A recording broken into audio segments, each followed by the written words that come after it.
On part de ce tableau qu'on a déjà vu, où nous avons la répartition des ventes par pays. Et on a déjà vu que le marché de jeu le plus important, c'est le marché américain, suivi par l'Espagne, la France, etc. Alors, ce que nous allons faire ici, c'est d'introduire un graphique par carte, un autre type de graphique. Donc, on va dans Insertion, et au niveau de graphique, vous voyez ici, on clique sur Carte. Alors, il nous dit, alerte, vous ne pouvez pas créer ce type de graphique avec les données d'un tableau croisé dynamique.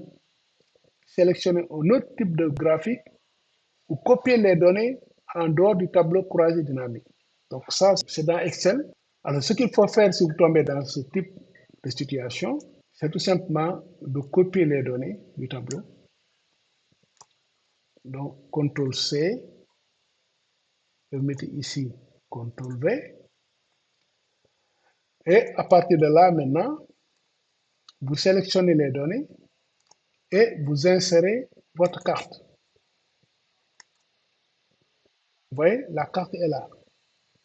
Donc, cette carte-là, c'est la carte qu'on a voulu obtenir, mais qu'on ne peut pas créer à partir d'un tableau croisé dynamique.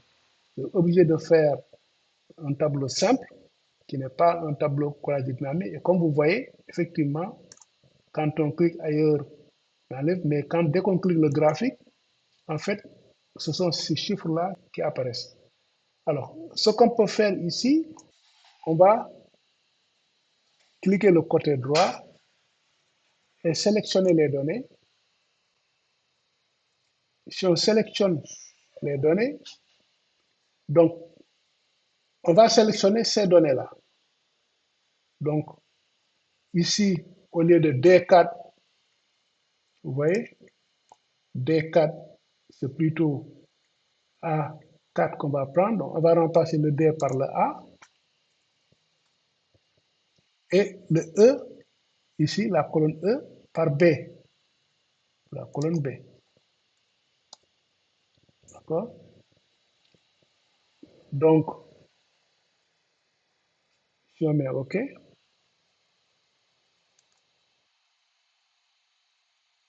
donc vous voyez que maintenant, la carte ne dépend plus des données initiales qu'on a ici, mais dépend des données du tableau croisé dynamique. Donc ça, c'est l'astuce qui vous permet de contourner cette difficulté. Donc, si on déplace un peu ce graphique, on peut effacer cette partie-là, on n'en a plus besoin. On clique sur le côté droit, on efface le contenu. Et voilà, nous avons ici notre graphique de carte.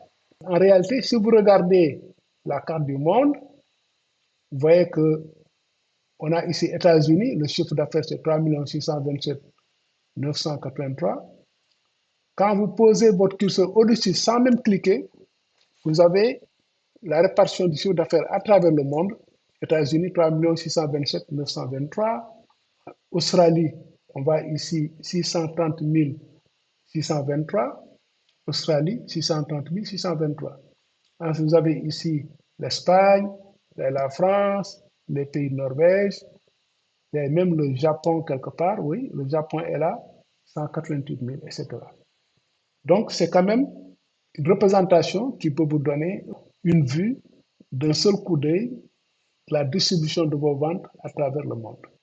Si nous revenons à la sélection des données, cette série-là, on peut lui donner un nom, chiffre d'affaires. On met OK et on obtient ici le chiffre d'affaires qui est là. C'est le nom de la série. Maintenant, concernant le type du graphique, on peut l'appeler chiffre d'affaires dans le monde. Voilà, ça peut être un titre. Mais ce que nous voulons, c'est qu'en fait, ce chiffre d'affaires-là concerne l'ensemble des produits.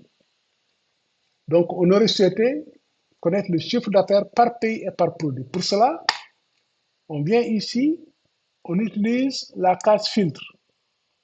On prend un produit, on le met dans la case filtre. Et vous voyez ici qu'il y a une autre possibilité de choisir les produits, de filtrer par produit. Par exemple, on va enlever tout sélectionner. Là, on va sélectionner Classic Car. Donc, on obtient ici uniquement les classiques cars qui ont été vendus aux États-Unis, un peu partout dans le monde. Donc, on aurait souhaité avoir ici, au lieu d'avoir chiffre d'affaires dans le monde, on voulait avoir chiffre d'affaires des classiques cars. Normalement, le titre devrait être ça, chiffre d'affaires des classiques cars dans le monde, parce que ce sont les classiques cars qu'on a choisis. Et le chiffre d'affaires qu'on a ici, c'est uniquement pour les classiques cars. Si on change de produit, on choisit les motocyclettes, on enlève classique car, donc on obtient le chiffre d'affaires réalisé sur les motocyclettes. Mais on sera obligé en ce moment-là de changer le titre, chiffre d'affaires des motocyclettes. Alors nous voulons que le titre soit dynamique. Pour que ça soit dynamique, chaque fois qu'on sélectionne, automatiquement, le titre reflète le produit sélectionné. Pour cela, on va utiliser une fonction dans Excel qu'on appelle concaténer. On va mettre égal. Alors, vous voyez ici, concaténer, il s'agit de mettre ensemble des morceaux de texte. Par exemple, on va concaténer le début de phrase, chiffre d'affaires B. Donc, on va mettre CA, B, on va mettre de l'espace. Ce qu'on a mis entre guillemets ici, Excel va lire comme étant un texte. D'accord? Et maintenant, on va concaténer avec, on met et, on va le concaténer avec ça, avec B1. B1, donc chaque fois qu'on sélectionne, c'est B1 qui sort. Et pour cela, on va fixer ça, on va fixer cette cellule en mettant des dollars. Ensuite, on met et. Donc, ça va être concaténé, ça va être chiffre d'affaires des motocycles dans le monde. Donc là aussi, on met l'autre morceau de phrase, on met de l'espace, on met dans le monde. Et on ferme pour montrer que on demande à Excel d'additionner ce morceau de phrase avec le contenu de la cellule B1 qui est là et avec le reste de la phrase dans le monde. Alors, essayons de voir ce que ça donne. Donc, vous voyez, on a maintenant chiffre d'affaires des motocycles dans le monde. Et si on choisit les classiques cars, un autre produit, on désélectionne motocycle, on obtient chiffre d'affaires des classiques cars dans le monde. Si on choisit un autre produit, par exemple des trains, donc le graphique qu'on aura, ça va être le chiffre d'affaires des trains dans le monde et non pas des classiques cars. Donc, on va simplement supprimer. Donc, on enlève le titre et on va insérer une autre zone de texte, ici, par exemple là,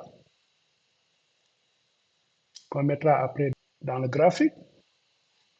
Et on va mettre ici, pour cette zone de texte, on va dire que c'est égal à, et on sélectionne ici la valeur de E3. E3, c'est ça qui contient train dans le monde. Si on met OK, vous voyez que maintenant, quand on met chiffre d'affaires des trains dans le monde, on a ici chiffre d'affaires des trains dans le monde. Donc ça, on va le mettre, ça va être dorénavant le titre de notre, notre graphique. Donc quand on choisit notre produit, revenons au niveau des classiques cars, par exemple. Classiques cars, on désélectionne ici. Enfin, on obtient chiffre d'affaires des classiques cars dans le monde. Vous voyez, c'est exactement ce qu'on voulait obtenir. Donc, à la limite, ça, c'est une astuce qui nous permet de régler le problème du titre. On n'aurait même plus le masquer maintenant, ce n'est plus important. Ce qui est important maintenant, c'est chaque fois qu'on clique et qu'on choisisse, par exemple, les camions et les bus, ici, on aura, vous voyez, chiffre d'affaires des trucks et des bus dans le monde. On va tirer un peu pour nous assurer que tout le texte va rentrer. Alors ça, on peut le formater, hein, on peut le mettre sous couleur, par exemple comme ça. Est-ce qu'on ne va pas le mettre en titre blanc ou pas? Bon, c'est pas grave, mais on peut le mettre en gras, par exemple. Ça veut dire que ça va être le titre de notre graphique qui est là. Et ce graphique-là, on pourra l'augmenter. Voilà. Donc, il nous donne ici le minimum et le maximum. Donc, on revient à notre classique car. On reprend. Alors, si on sélectionne tous les produits, il nous donne le chiffre d'affaires de tous les produits dans le monde. Effectivement, c'est 3 millions pour les États-Unis, 3 627. Quand on promène notre curseur au-dessus des États-Unis, on va à 3 827 983.